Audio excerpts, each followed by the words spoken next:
Good morning, everyone. I'm Bridget McAloon, and I'm the Principal Researcher at the Victoria Law Foundation. Welcome to this Research Network event on health problems and legal need. We're delighted today to have Lisa Ward and Lynn Holtain join us for this session.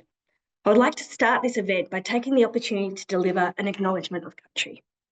The Victoria Law Foundation office stands on unceded Wurundjeri land, and I respectfully acknowledge the traditional custodians, recognising their abiding connection to this land, its waterways and community.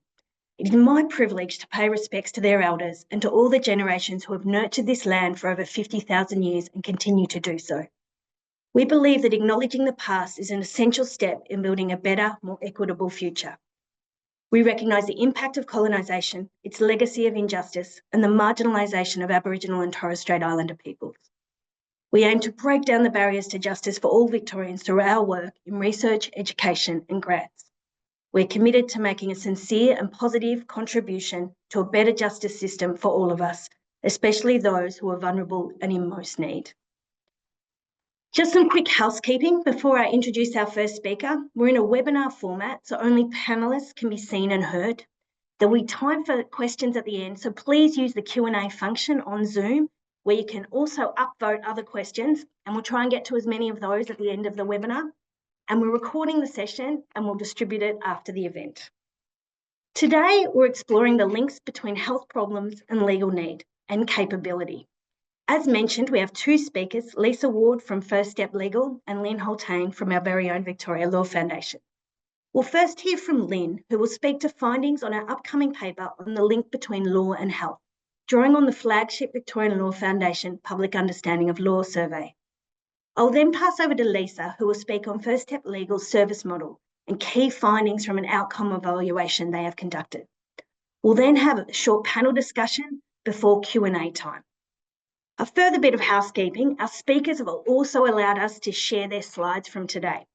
These will be included in the post-event email, in addition to the session recording and evaluation reports from First Step. Further, a hot off the press report from First Step that identifies the key lessons learned in building internal evaluation capacity will also be distributed. I know this will be an incredible, valuable report for the sector and one which Lisa will speak to briefly today. I'd now like to introduce Lynn Holtain, our first speaker, the Executive Director at the Victoria Law Foundation. Lynn leads the Victorian Law Foundation team. She brings with her a wealth of experience in the fields of communications, journalism and management. For 16 years, she worked with ABC Radio, including a stint hosting the Law Report on Radio National. She has also worked at the ACCC, the City of Melbourne, the Victorian Ombudsman, and as a consultant.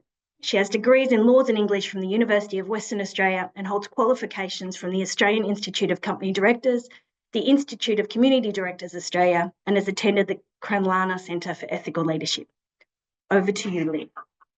Well, thank you ever so much for that very kind introduction, Bridget. But today I try to take on a new guise as a researcher. So for this paper on health and the intersection between health problems and legal problems, I presented briefly on this at a conference in Canada at the end of last year, and now very pleased to tell you that we will have a full-blown paper on that, which will come out mid-April or thereabouts, and we'll certainly distribute that as well to everybody who's attended this event. So now I will attempt the huge hurdle of the technical steps in sharing this. I think I've got that correct. If somebody can let me know if I haven't, but I will proceed as if I've now managed to make this work. What I do need to do though is make it move. So next. Okay, you may have seen this picture behind Bridget as we were acknowledging country.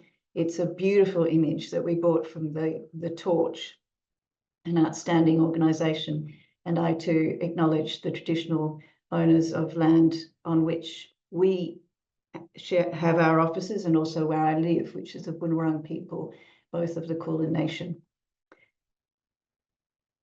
So today I am going to talk to you about layers. We have a vignetta, if you like, of evidence around the impact of health problems and their intersection with legal problems. And I don't think it comes as any shock to anybody on this call that people with physical and mental health issues fare pretty badly at law. So we will look at what we have determined to be a pretty strong bilateral and bidirectional relationship between those two things, between health problems and legal problems. But in the end, I think the evidence also demonstrates that there are multi-directional issues that certainly bear further investigation, and I think are a definite call to action for both service providers and policymakers. So more of that to come.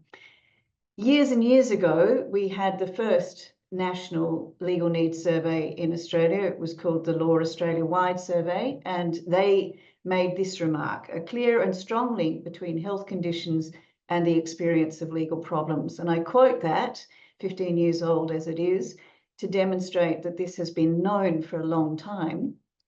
But I think that the evidence and the data that we present today reiterates that point and makes it very strongly and breaks it down across legal capability as well, which I'll get to a wee bit later.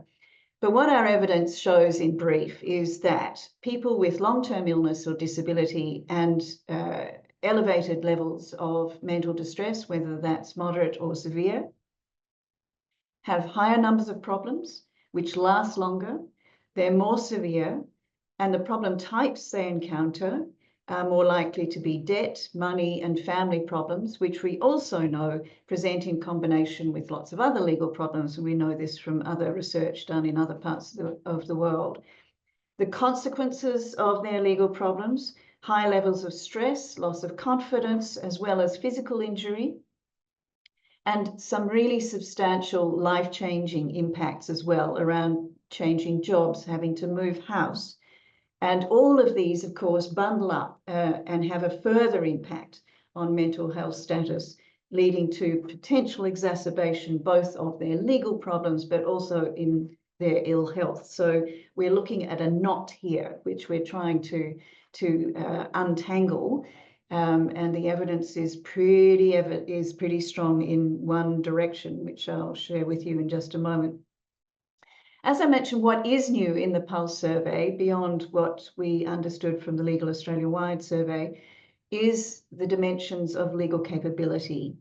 And that too demonstrates very significant challenges for people with chronic health issues in responding to their legal problems. They have greater legal need, they have lower capability in responding to them, and they have very entrenched negative attitudes. So more of that in just a moment. So just before we kick off, a couple of definitions around what we're talking about in both the Pulse survey, the paper that will come out, and today's presentation. I'll leave you to read those very briefly. The K6 measure is particularly vital to our analysis here. It's a 6-item tool that is very broadly used in social service to identify assessing mental illness. And although it's called serious mental illness, it does go to anxiety and depression, which, as we know, are extremely widespread conditions and rising in the Australian population.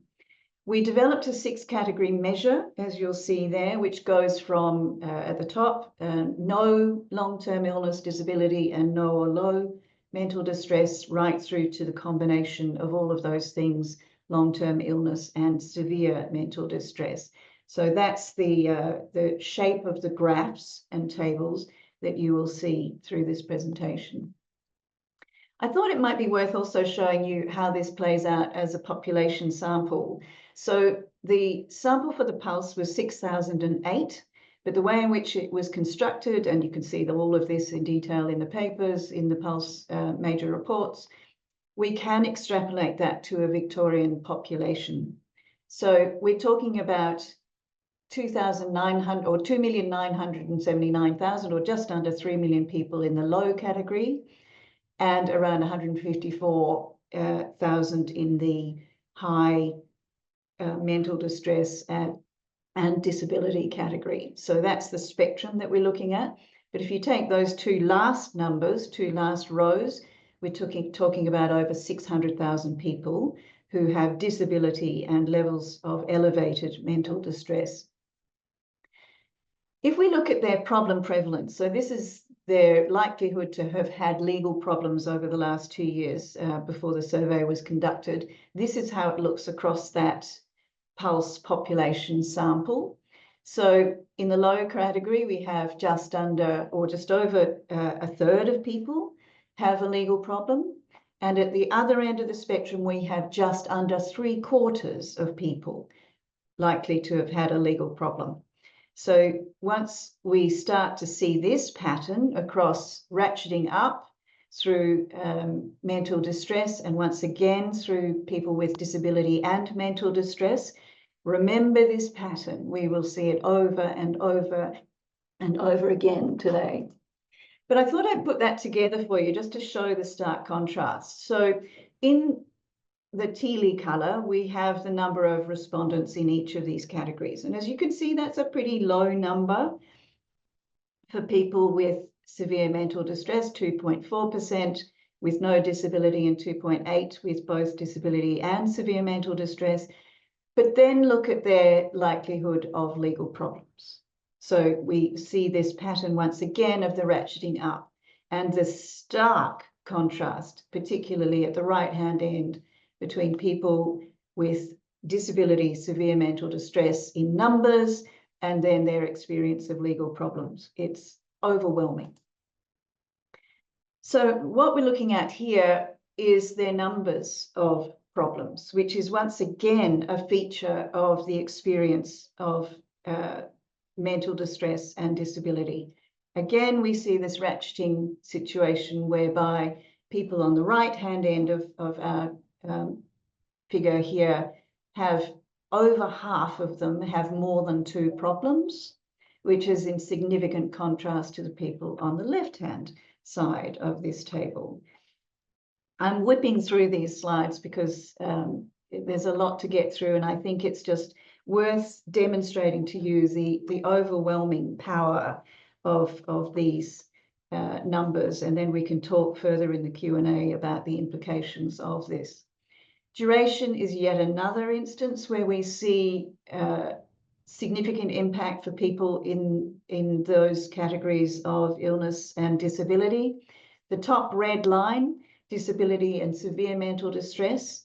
So we have 55 or thereabouts percentage of those people who have existing legal problems that have lasted 5 years or more, compared to the dotted yellow line, which is the other end of our 6 category group, whereby we are down to 20% of people who have problems that have lasted that long. Again, we see issues around the types of problems that people have, and I show this by way of a heat map. So again, we have a whole lot of red on the right-hand side and a lot more green on the left. And we know from other work and some further work in Pulse as well, how these problems cluster together and how they can beget more problems and more consequences. So on the left here, we have the problem types. And as you can see, goods and services is particularly powerful across the board, but we have significant problems for this group around housing and family law as well. And many of them are at very significant elevations against the overall figure, which you see in the right-hand column. What happens to people when they have legal problems? So we ask people about the adverse consequences of their experience of legal problems. What is the impact? The table on the left shows the overall figures from the whole Pulse sample, and needless to say, if you've reported a legal problem, you're very likely to be experiencing stress. And then we have the other implications going down to having to move house, which is an extremely severe consequence, down to 13.1% for the general population, but elevated in the disability and mental distress category at 19.8%. And the figures in red show you those categories where there is more than twice the experience of that adverse consequence in that group of disability and severe mental distress. So on 5 measures out of 7, they are showing more than double the overall sample outcome. So this looks at the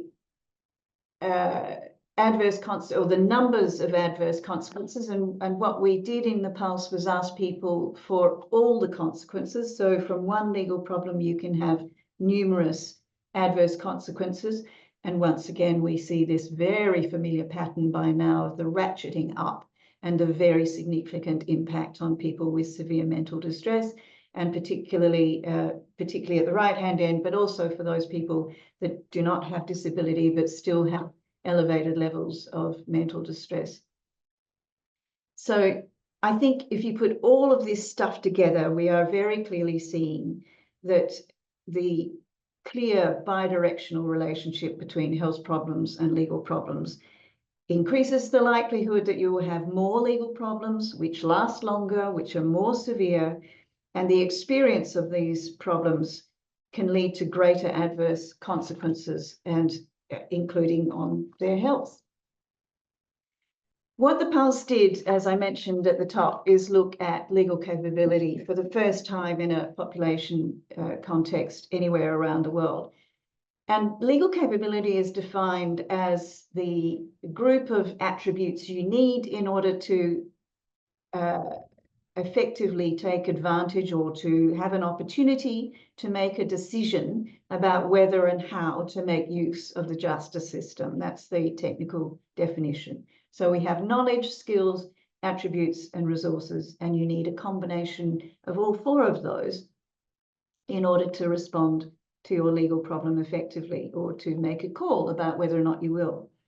Step 1 in all of this is clearly understanding whether or not your problem is legal, because if you don't, you're not going to go looking for legal information or any kind of legal assistance.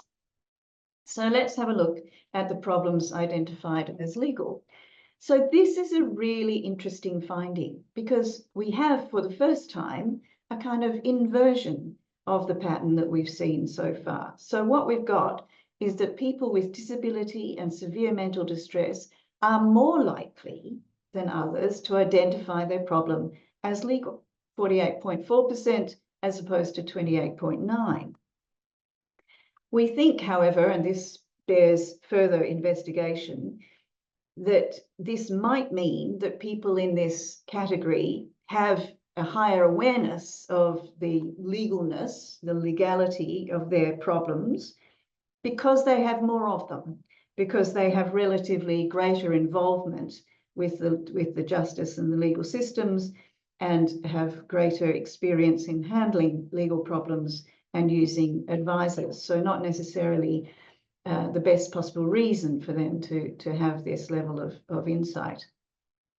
But once again, let's look at practical legal literacy, and these are the skills that you need in order to navigate the system and to really sort of get to grips with your legal circumstance.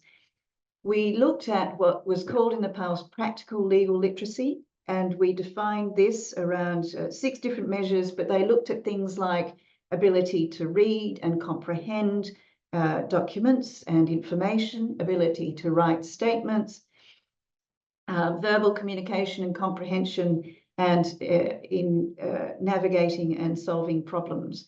So what we see here is that once again, people with severe mental distress, and particularly those with disability as well, have greater need. So the higher the number here, the lower your capability. I'm going to whip through the rest because I'm getting the wind up from Bridget. So digital legal capability, we have higher levels amongst people with moderate mental distress and severe in the no disability camp. So they're better at digital capability. So once again, that's an interesting finding.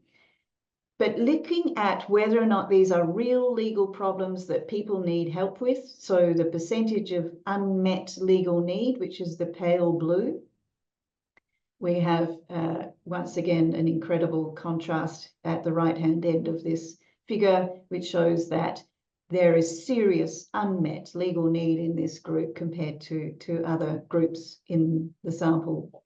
This is my extremely unscientific squiggly diagram around the implications and interplay between all of these various dimensions that we looked at in the analysis.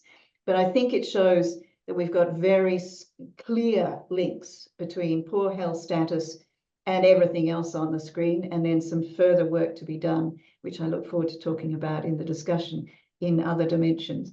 But it's, I think, a very clear and very striking outcome, and one that I think demands action from all of us who have a part to play in this. And I look forward very much to the discussion. Thank you, Bridget.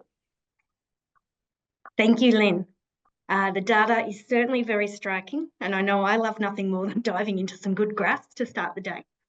I'll now introduce Lisa Ward, who was speaking about First Steps Legal's approach to actually responding to these bi or even multi-directional relationships between health problems and legal problems, the squiggly diagram that Lynn presented at the end. Lisa is a consultant on health justice partnerships at First Step Legal. She is a trusted voice in Victoria's justice system with over 35 years' experience in criminal justice, child protection and family services. Lisa has been an independent advisor to major government reforms, providing strategic advice on legislative, policy and program design, and has served numerous statutory appointments, including for the Child Death Review Committee, Adult Parole Board and Sentencing Advisory Council of Victoria. Lisa has led the establishment of multiple health justice partnerships within First Step Legal and overseen their 4-year journey to build internal evaluation capability. Lisa, over to you. Thank you, Bridget. Good morning, everyone, and thanks for your interest in our efforts to evaluate the integrated model of legal help that's provided at First Step Legal. I'm calling in today from the unceded lands of the Bunurong people of the Kulin Nation and pay my respects to Elders past and present and to First Nations people on the call today. First Step Legal is a very small specialist CLC embedded in First Step, a mental health and addiction clinic in St Kilda. Our primary focus is on criminal law, family law and family violence matters, and we also assist with fines and victims of crime assistance. Our aim is to deliver integrated legal help to people wherever they present for help. And we do this by embedding lawyers in a range of non-legal settings, seeing clients when and where it suits them, and thereby greatly reducing the barriers to seeing a lawyer. We've deliberately chosen a range of settings to test the versatility of the integrated model and to better understand how the service settings impact the type of legal help that should be provided. At the moment, we have 6 partnerships, 2 in mental health settings, 2 in housing services, 1 in a family violence program and 1 in a drug treatment rehab facility. Our partners include Alfred Health, Windana, Better Health Network and Launch Housing. So while the settings are really varied that we're working in, what they have in common is that the clients there present with complex intersecting needs and most commonly have a history of trauma. Importantly, all of our referrals come from our partner organisations. We rely on a transfer of trust from them that occurs when they introduce their clients to us and vouch for our work. While we deliver legal information and one-off advice, the real magic of integrated legal help comes to the fore when we're delivering ongoing casework services to clients. And to be eligible for those services, our clients have to consent to information sharing between the health housing partner and us. But also, really importantly, they have to commit to addressing the underlying drivers of their contact with the justice system in the first place. And that's a really important and distinct element of our service model, that commitment to engage in supports to shift the dial long term. We understand that the journey, the help-seeking journey can be slow, non-linear. There's lots of bumps along the way, but we just ask our clients to keep that engagement up. And what that looks like on the ground is that typically when we first meet with a client, we'll have a conversation with their clinician. Prior to meeting with a client, we'll have a conversation with their clinician. We'll understand a lot more about their mental health status, about their cognitive abilities, past traumas, so that we can begin the engagement process and take instructions in a really meaningful way. And that can take 2 or 3 sessions. From there, we'll work collaboratively with our partner to put a scaffolding of support around a client moving forward. And for some clients, that will mean we'll have regular meetings with the clinician. Others, we might join a broader care team. But the overall game is to progress the legal, health, housing, broader support needs simultaneously and collaboratively. In terms of outcomes, we're seeking, the sort of client outcomes we're seeking are very similar to those for other CLCs, including things like access to justice and good legal outcomes. But over and above that, we have an express commitment to improving the health and well-being of our clients. And that was really a subject of the evaluation that I'll talk to today. Importantly, we also have specific outcomes for staff that we think are really important and come from this sort of multidisciplinary, holistic way of working. So today I'm going to share with you the outcomes of our evaluation and also the lessons that we've learned along the way. So let me begin. Our evaluation was funded by the Victoria Law Foundation. We remain grateful for that support. And we partnered with the University of Melbourne, the School of Population and Global Health, with Jessie Young, the lead researcher, and Alex Campbell from Melbourne Uni, who really helped us with the technical aspects of the evaluation. When we began back in 2021, we were relying on paper files. So the first step really was to migrate to ActionStep, to a software platform, and then quickly modify ActionStep to embed our data collection processes in it. We designed a comprehensive baseline data collection tool with all of the team and followed up the same data at 3, 6, 12 and 24-month intervals. The lawyers were responsible for the baseline data collection, and a team of non-legal staff and volunteers were responsible for the follow-up piece. We embedded the personal wellbeing index in our data collection tool. That's a fairly simple 8-question tool that has been used in the general community for many years and gives First Step Legal the ability to benchmark our client wellbeing against the general community, but also to track changes in that wellbeing over time. We found it a really useful tool, relatively easy to administer and well accepted by clients, which is important.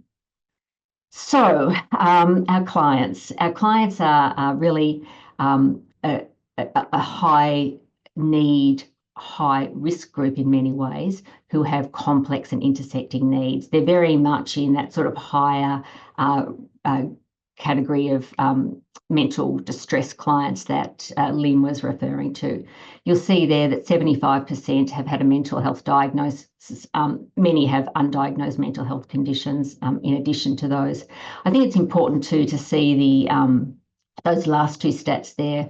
20% have spent time in youth or adult custody, and 19% had an acute mental health admission in the last 12 months, which is really, putting our clients at the very pointy end of the human service system. Unsurprisingly, given the prevalence of those risk factors at intake, our clients reported an overall wellbeing score of just 56 out of 100, which is significantly less than the general population's wellbeing score of 75. So what happened over the course of 12 months with First Step Legal? You'll see from this diagram that we really noticed quite a significant increase in client wellbeing in 12 months, a 21% increase that brought most of our clients 12 points closer to that 75-point community average. It's important to note, of course, that by virtue of our service model, everyone we assisted was also in receipt of services from other services. Our partner is a minimum, but often multiple other services. And what our study doesn't tell us definitively is what our clients' increase in wellbeing can be attributed to.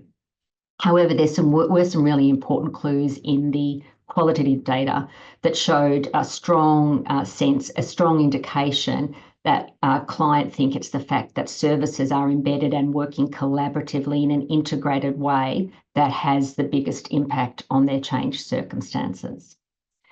Just unpacking that client wellbeing change a little bit more, you'll see there really significant decreases in a range of risk factors. We saw significant declines over 12 months in family violence and homelessness risk factors. We saw less significant but still substantial decreases in unemployment and financial disadvantage. And really significantly there, a drop in use of emergency departments and mental health admissions, acute mental health admissions. Interestingly, there was not much shift in clients' drug use over the 12-month period, either the pattern or levels of drug use. And unfortunately, there was insufficient data regarding clients' long-term contact with the justice system to really draw meaningful conclusions there. And again, that underscores the need for better data linkage in that space. So what did our clients tell us at a qualitative level? You can see here a range of comments that came from them, which, an overwhelming theme was that, yes, engagement with the service really did impact client wellbeing. But one of the other important themes that arose from our qual data was that the specialist model of legal service improved clients' confidence in their ability to navigate the justice system and their faith that the legal system might deliver for them. And this is the hearts and mind piece that Pulse talks about. From our point of view, it taught us that legal capability is far from static, even in groups of clients with really complex needs, and that tailored legal interventions can shift the dial and make sure overall that the justice system operates in a fairer manner. So what did we learn about the aspects of the model that was most valued by clients and staff? That first stop point is overwhelmingly the most important point. Both clients and staff told us that the physical co-location of our service on site is critical, and most clients said that they would not, in fact, have seen a lawyer if they'd had to come and attend our offices. The third dot point there is also one I'd like to draw your attention to. Clients really stressed the importance of the new unique skill set that our First Step Legal lawyers have, and their comfort in understanding things like mental illness, family violence, trauma, addiction. They described how that knowledge and the comfort that was provided to them really increased their chances of attending for legal help and resolving their matter long term. With some additional assistance from the VLSB, First Step Legal has been able to take a step back and formally reflect on our journey to build our internal legal evaluation capability as a CLC. We've interviewed staff and partners and collected some lessons that we've learned along the way. As Bridget mentioned, we'll share those with you after this presentation, but I'll just take a couple of moments before I wind up to share a couple of the key lessons learned. The first one that I'd like to focus on there is the fact that we've privileged client engagement and wellbeing along the way. First Step Legal is a really relational service, as I've mentioned. Engagement and client trust is central to everything we do. At the same time, though, we were collecting swags of data and often quite sensitive data from our clients. And it was a real challenge along the way to do that in a way that was trauma-informed and had a therapeutic overlay. And we had lots and lots of discussions around how best to do that, and I'll draw you to the detail of that in the paper. I'd also like to highlight here lesson number 4, the fact that you need a dedicated role to audit the quality of the data that's being produced, to pick up problems, to look at timeline lags, deficits, and to take remedial action quickly before they build up. We had someone in that role for parts of the evaluation. There was lots of turnover, that shifted, and where the role was empty, major gaps appeared and created problems. So I can't stress the need for that data oversight role enough. It's also lesson number 5 there, engaging staff in the design of the actual data collection tools was critical for us. The lawyers were all involved. Apart from making the tools better, it also meant that there was deep engagement with the evaluation from the get-go. Some other lessons I'd like to focus on. Number 7 here, the need to really own the evaluation process in-house. We drew on a swag of support from Melbourne Uni to the VLF to Health Justice Australia to external researchers. Noted criminologist Karen Gelb helped us along the way. But at the end of the day, we kept responsibility for survey design, for data collection, data extraction, and data sense making in-house, so that when the evaluation finished, we had those capabilities on board. And that was a really important strategy for us. You need to factor in staff turnover from the outset. You have to keep investing in building the commitment to the evaluation. You can't set and forget. The process is never over. And that involves renewing champions as we move along. Finally, the challenge I'd like to emphasise there is the need to anticipate the difficulties of long-term client follow-up, particularly with these very complex cohorts. We initially aimed to reach people at 24 months and follow up, but the sample size was just too small for that to be meaningful, and we had to cut the data off at 12-month data. So the lessons are there. I encourage you to engage with the short paper that we've produced. We've learnt a lot. We're in the process now of embedding these lessons. We have committed to retaining our evaluation moving forward, and I'll talk a bit more in the chat around what that might look like from here. So thank you very much, Bridget. Thank you, Lisa. The model you talked about is a great example of effective people-centred justice solution that's meeting those intersecting legal and health needs Lynn so clearly spoke about from the Pulse data in an integrated and really people-centred service. This is an example of the tailored solution from across the state that we're currently exploring through our Measure for Measure project.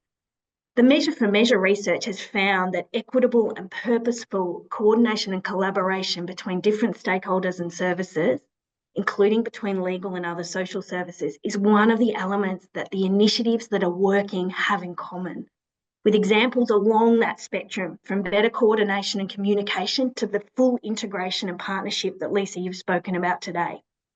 One of the results of this that Measure for Measure is exploring is the building of skills that you spoke to, Lisa, that you aim to do across the different collaborating organisations' personnel. Capabilities to do things differently, to spot problems, spot them early, and to then link the clients to other types of help they might need. More client-led support, meeting clients where they are.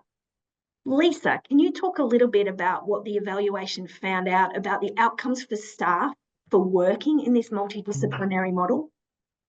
Yeah, thanks, Bridget. The outcomes are really important in that regard, and I think they're often understated. We do focus on the client outcomes. Staff, both the health staff and our legal staff, built significant capability as a result of the partnership in each other's relative domains. So staff, our health members, our health partners' staff, legal capability went through the roof.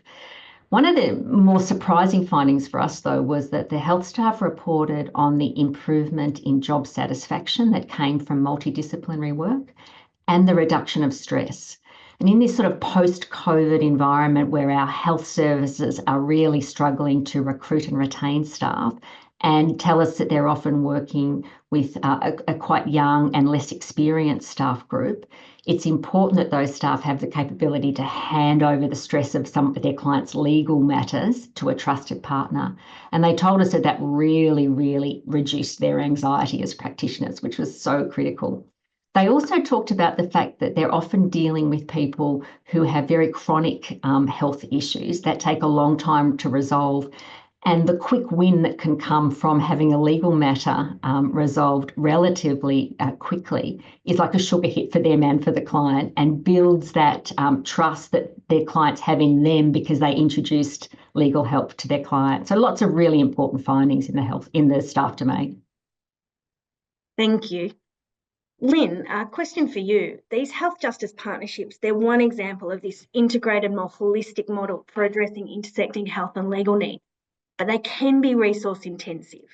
And although we understand, of course, the bigger picture of cost savings in the long run, we are in an increasingly resource constrained environment.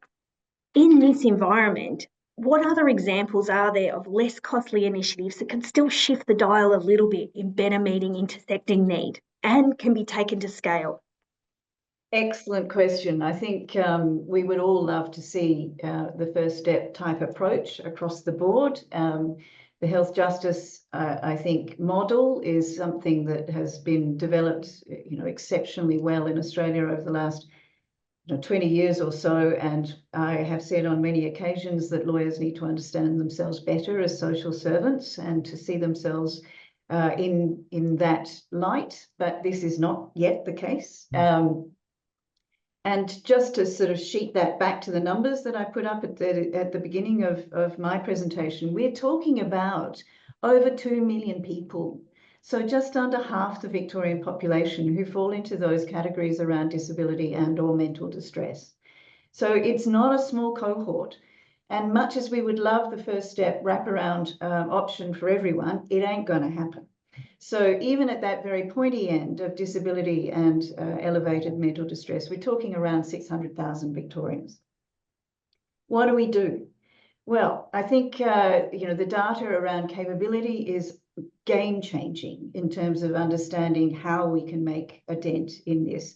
We need to unpack that further. We need to understand the impact of capability and consequences and legal problems and how all of that tangles up and how we can unpack it to see where we can make the most impact most quickly. But it seems to me when we've got demonstrated low public legal literacy or practical legal literacy, that we need to be able to provide people with really simple things like, how do you fill out a form? Is this the right organisation to contact? Where do I get that really basic information? And as much as we love our CLCs and our legal assistance network across the state, they do not have the time or the capability, the capacity to help people fill out forms. Whatever happened to citizens' advice bureaus, to those sorts of services that just gave people a gentle direction around how to resolve their problems, and it just gave them a basic steer. So I think, if I could wave a wand, I would recreate the network of citizens advice bureaus. But beyond that, I think local government and other services have a really strong role to play in helping people at that really basic level, which may well reduce the impact, the severity, the duration, the numbers, the consequences of problems down the road.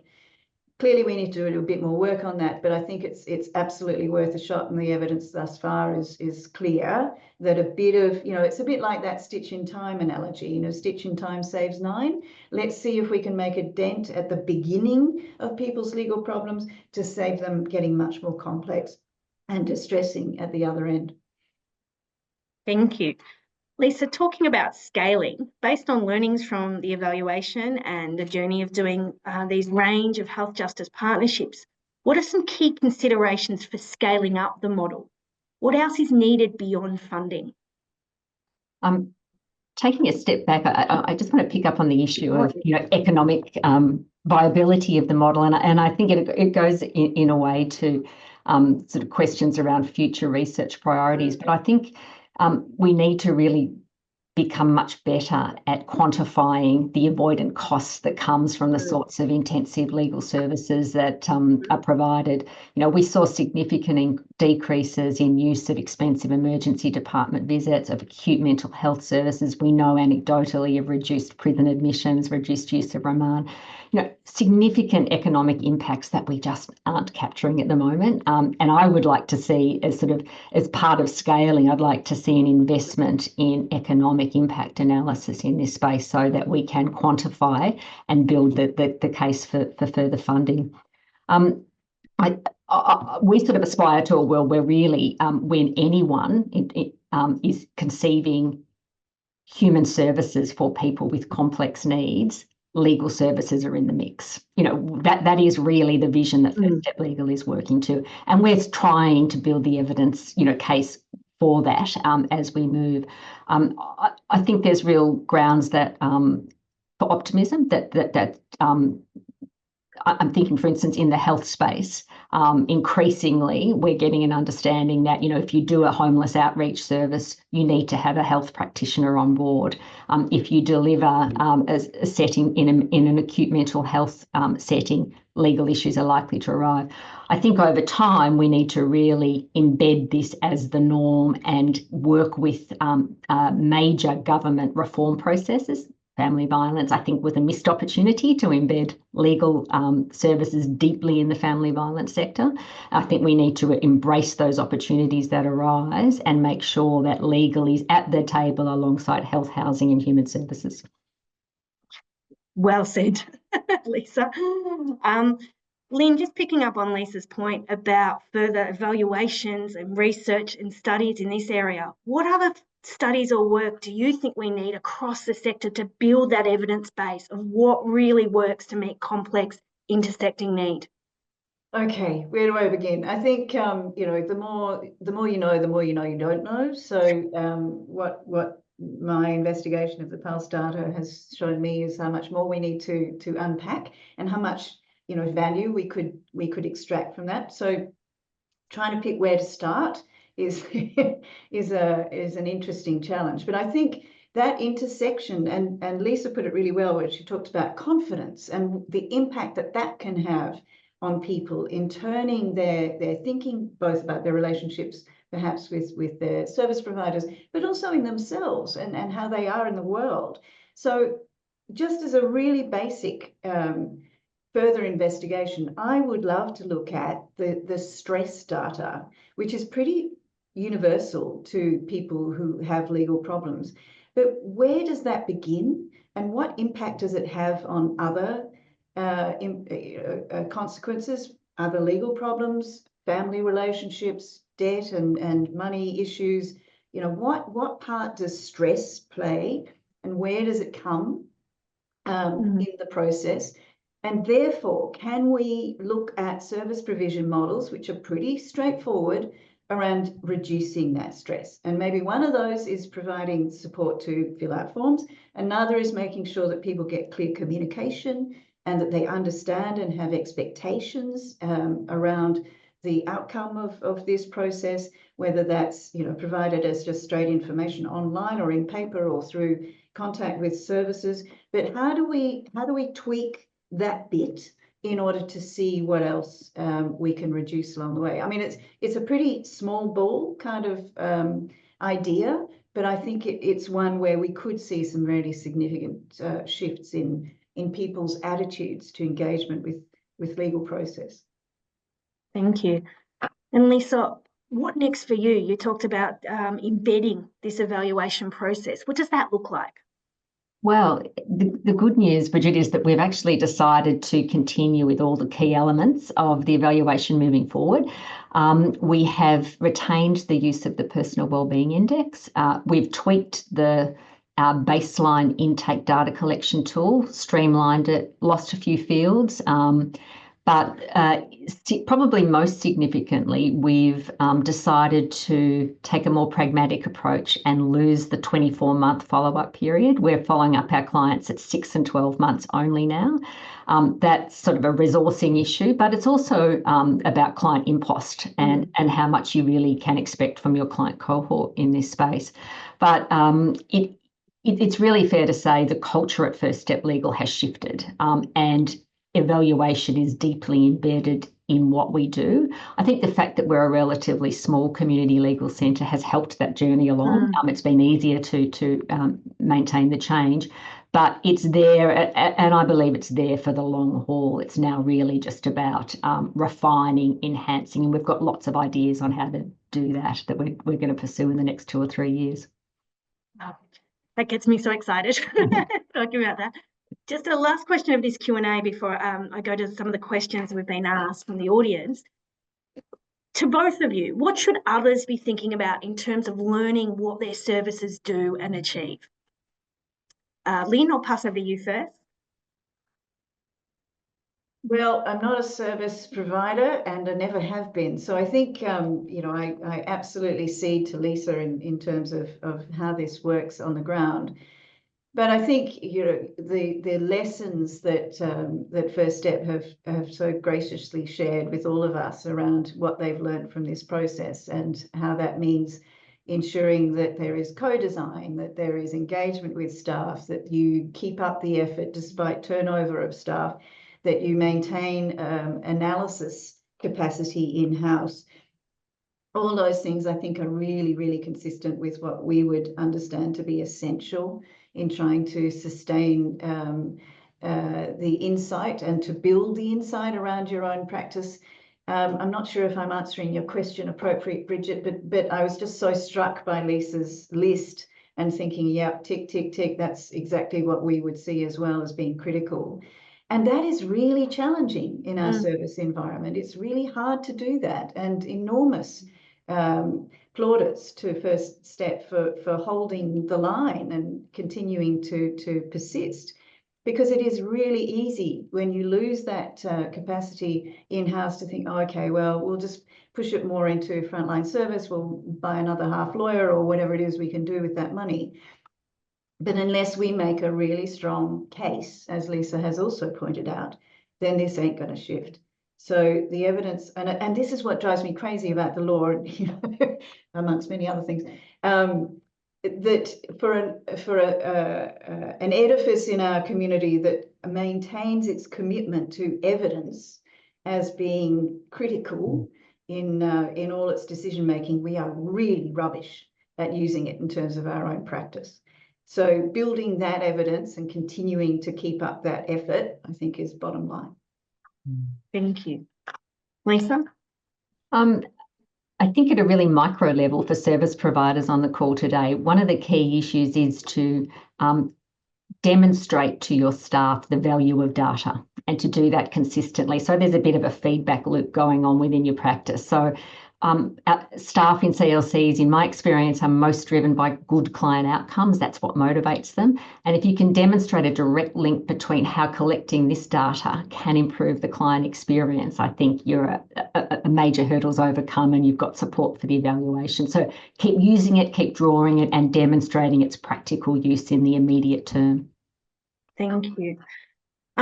Turning, that's been a really rich discussion. Thank you both. I'll turn to a couple of the questions now. Johnny has asked, regarding the integrated services model, how are lawyers and other staff trained to respond to and provide support for complex clients? And how does an organisation take care of the staff's well-being working in these service settings? So Lisa? Such a good question, Johnny, and so front of mind for all of us. The training that occurs in our health justice partnerships is again bi-directional. So the lawyers learn a lot about constructs like mental illness and family violence and homelessness from our partners, and the partners in turn learn from us.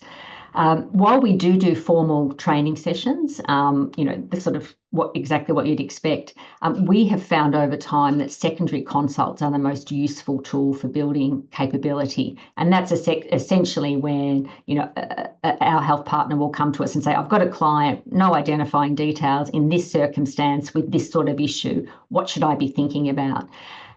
The joy of that sort of capability building is that it happens just in time when the issue is presenting for the health practitioner. You know, you can run a session on something like bail, you know, and if a practitioner's got no one in that circumstance, it sort of runs over their head a little bit. But to deliver secondary consults there and then, and we actually see that as more important than the formal training. We see that as the primary tool for building a sensitivity to legal need and a confidence to deal with it.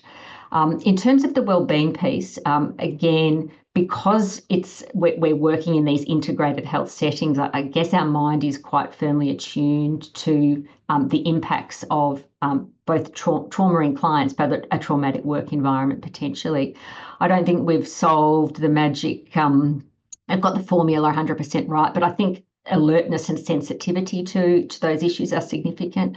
We do things like deliver extra leave to staff, recognising the complexity of the role that they work in. Our staff have some extra rostered days off per annum. And there's a real culture, I think, of recognising that this is tough work and we need to be responding accordingly. Thank you, Lisa. Sorry, I've just had to change places. Computer died. Simon asked, to what extent does vulnerability to gambling and substance dependencies play into this link between health and legal problems? Lisa or Lynn, I'm not sure if either of you sort of have some info on that. Well, I think Lisa would. We did not go into this in terms of the demographic breakdown in the Pulse, which is another area that I think is really screaming for a bit more attention. In fact, a lot more attention. And I would love to do that work and to explore that further. But in terms of how that plays out on the ground, Lisa, I think it's in your court. Sure. I mean, the connection between addiction and mental health issues, I think, is just incredibly well established. We have a lot of clients who are effectively self-medicating. They're using substances to self-medicate for their past history of trauma, their mental illness, their cognitive difficulties, and whether it's a mental health, addiction, gambling issue. I think that the impact of those life circumstances resonate out. They affect your employment, they affect your housing, they affect your family relationships, and that network of multi-directional arrows that Lynn so appropriately described just comes into play. Yeah, so they're front and centre. They're part of that broad contextual piece that we need to look at whenever we start with analysing client need. That's front and centre. Thank you. I think we've got time for maybe two more questions. One that's is there was a mention of benchmarking the personal wellbeing index. Could you talk to this a little bit, please, Lisa? There's a lot of interest in that question. Yeah, so the 8.8 question personal wellbeing index has been used in the broader community for some time. The Hilda survey uses it, so there is data, and this is by no means my area of expertise. We've had to learn a lot about this along the way with the help of organisations like HJA and the VLF. We've got data that has tracked the wellbeing of the general community using that tool for over 25 years in Australia. Interesting, for instance, to see how it's shifted over COVID. So you've got the ability to sort of map that data.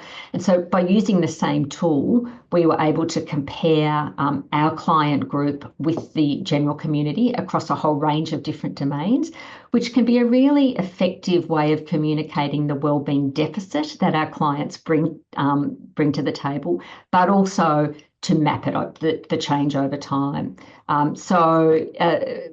Not unlike something like the Kessler-6 that measures mental distress, this is a broader tool that picks up on issues such as your overall sense of life satisfaction, and then drills down into satisfaction with issues such as health, personal relationships, security, safety, future outlook.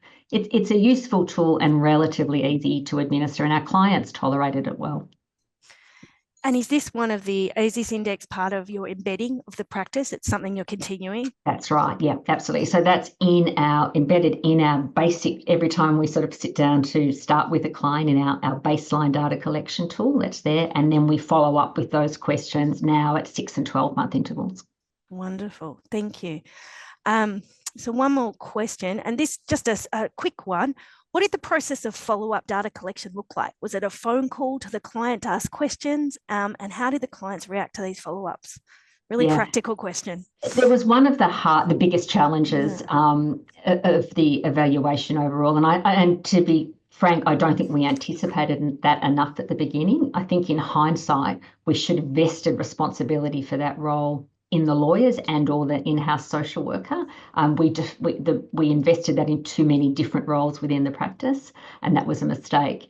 But yes, there was a follow-up phone call to the client. Before that happened, though, the person doing that follow-up work had to have contact with the lawyer, explore whether there are any particular issues for the client at that point in time, whether it was a good time for the client, a bad time. They may have followed up with the clinician as well if there was one on board, just to see what was going on in the client's lives, and again try to embed a therapeutic overlay into that process. But it was tricky. It was the biggest challenge of the whole exercise.